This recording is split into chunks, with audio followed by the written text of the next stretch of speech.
En ce glorieux jour, nous adressons donc nos meilleurs vœux à toute la nation arabe et islamique, mais encore à toute l'humanité, à l'occasion donc de l'anniversaire de la lumière, le prophète Mohammed, paix et salut sur lui, qui est venu donc enrichir et protéger, donner ce message de paix à toute l'humanité.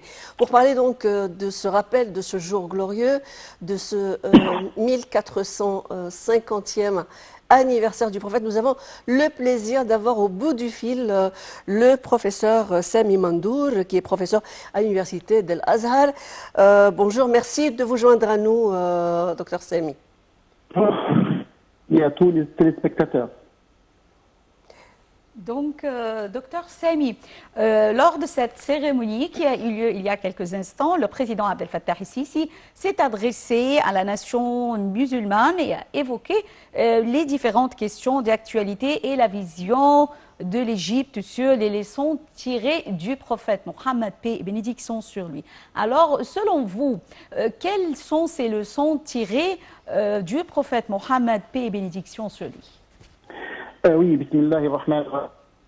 Wa salatu wa ala sayyidina rasulillah wa ala alihi wa sahbihi wa man wala, thumma amma ba'd. Comme vous l'avez déjà dit, effectivement, on célèbre pour le moment la naissance de notre prophète Mohammed sallallahu alayhi wa sallam. Donc le prophète sallallahu alayhi wa sallam a donné un message. Il a apporté le message divin à toute l'humanité. Ça doit être un message pour l'humanité. Et donc là, le prophète sallallahu alayhi wa sallam s'adresse à l'humanité en tant que prophète et en tant qu'homme. Et raison pour laquelle Allah subhanahu wa ta'ala, quand il a parlé de son prophète et de son message, il a dit وَمَا أَرْسَلْنَاكَ إِلَّا رَحْمَةً لِلْعَالَمِينَ. En français, nous t'avons envoyé comme miséricorde pour l'univers. Et le Coran a dit l'univers, c'est-à-dire pas uniquement pour les hommes, mais pour les hommes, pour les animaux et même pour les objets. Vous avez dans la sira du prophète Mohammed sallallahu alayhi wa sallam plusieurs exemples, multiples et centaines d'exemples qui illustrent la miséricorde du prophète sallallahu alayhi wa sallam envers tous les humains, envers tous les êtres, envers même les objets.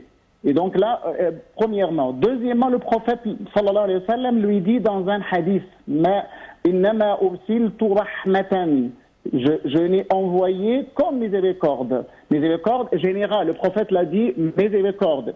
Et donc là, le prophète, dans un autre hadith aussi, le prophète sallallahu alayhi wa sallam a dit Innama bu'ithtu li'utammima makarim al-akhlaq. Je n'ai été envoyé que pour parfaire les nobles caractères. À partir de ça, nous disons que le prophète Mohammed sallallahu alayhi wa sallam incarne la moralité, incarne les bons caractères, incarne les nobles caractères. Le Coran lui-même l'a dit dans la sourate Al-Qalam.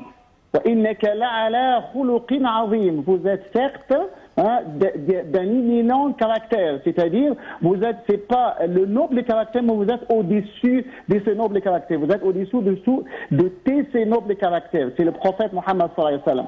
Et donc le prophète sallallahu alayhi wa sallam continue même la lignée des prophètes, c'est-à-dire le prophète sallallahu alayhi wa sallam confirme les messages antérieurs à lui. C'est pour cette raison nous croyons à tous les messages et à tous les prophètes antérieurs au prophète Mohammed sallallahu alayhi wa sallam.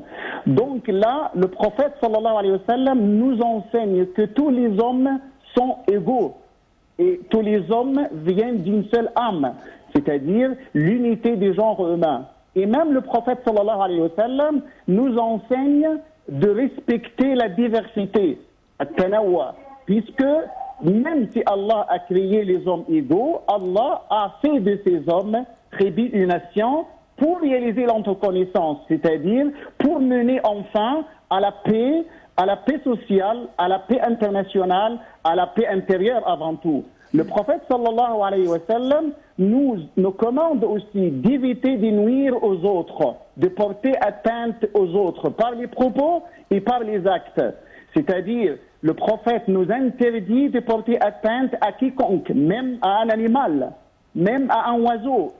Beaucoup de hadiths du prophète sallallahu alayhi wa sallam le disent. Nous n'avons pas le temps de le dire tout ça. Donc le prophète sallallahu alayhi wa sallam nous commande d'éviter de nuire aux autres, de détester les autres, d'agresser les autres, de faire tort aux autres, de mépriser les autres, de respecter les autres, quelle que soit leur religion, leur couleur, leur ethnie, leur race.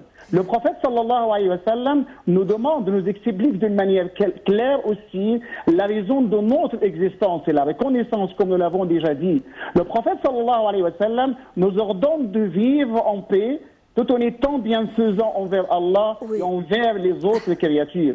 Le prophète sallallahu alayhi wa sallam nous ordonne d'être bienfaisants à l'égard de tous, nous incite à se doter de nobles caractères et des sentiments raffinés envers les autres. Le prophète sallallahu alayhi wa sallam nous apprend à pardonner aux autres, à aimer pour les autres ce qu'on aime pour nous-mêmes. Alors ce comportement, docteur Samy, à comment être souriant avec tout le monde aussi. Oui, alors ce comportement exemplaire du prophète est toujours une incitation pour toute et une source d'inspiration pour toute l'humanité. Aujourd'hui, dans le discours du président Fattah al-Sisi, il y a aussi cette question de développer, bien entendu, de comprendre la compréhension exacte et du discours religieux, donc d'où l'importance de rénover, et pas simplement de rénover, mais de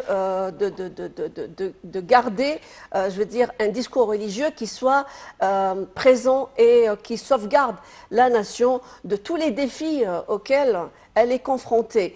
Aujourd'hui, comment peut-on s'inspirer de la tradition du prophète Mohammed, paix et salut sur lui, pour justement mieux comprendre et mieux se protéger contre toute cette gamme de défis actuels? C'est pour cette raison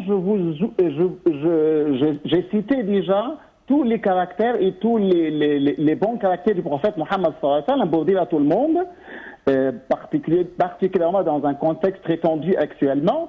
Donc, voilà notre prophète sallallahu alayhi wa sallam. Donc, les musulmans qui veulent développer leur nation, les musulmans qui veulent vivre en sécurité ou en paix avec tout le monde, qui donc doivent respecter le prophète, doivent suivre l'exemple du prophète Mohammed sallallahu alayhi wa sallam. لقد كان لكم في رسول الله أسوة حسنة. Vous avez en le prophète sallallahu alayhi wa sallam le meilleur exemple à suivre. Donc si la nation, l'Égypte et les musulmans dans le monde tout entier ont respecté, ont suivi l'exemple du prophète Mohammed sallallahu alayhi wa sallam dans sa miséricorde, dans sa compassion, dans sa tolérance, dans sa gentillesse et même dans sa relation avec ses épouses, avec ses compagnons, avec les enfants, avec tout. Donc là, si on a bien respecté ce commandement du prophète Mohammed sallallahu alayhi wa sallam, la nation doit être en évolution totale, surtout au niveau moral. Puisque si on a réussi au niveau moral,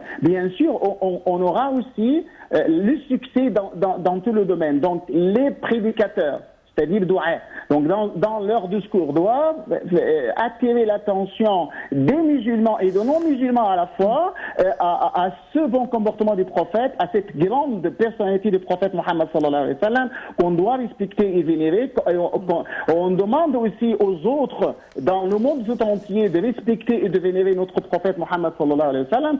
Si on suit cet itinéraire-là dans nos discours avec tout le monde, je pense qu'on doit quand même améliorer notre situation et promouvoir le vivre ensemble et promouvoir la paix, la paix sociétale et la paix internationale pour tous les musulmans. Oui, merci infiniment, docteur Samy Mandour, pour cette prestation.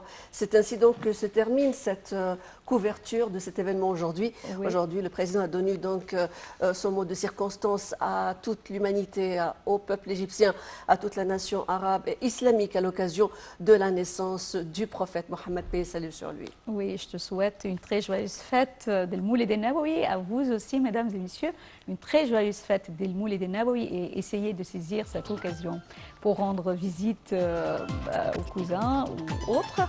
Et faites attention, bien sûr. Très bonne journée et au revoir.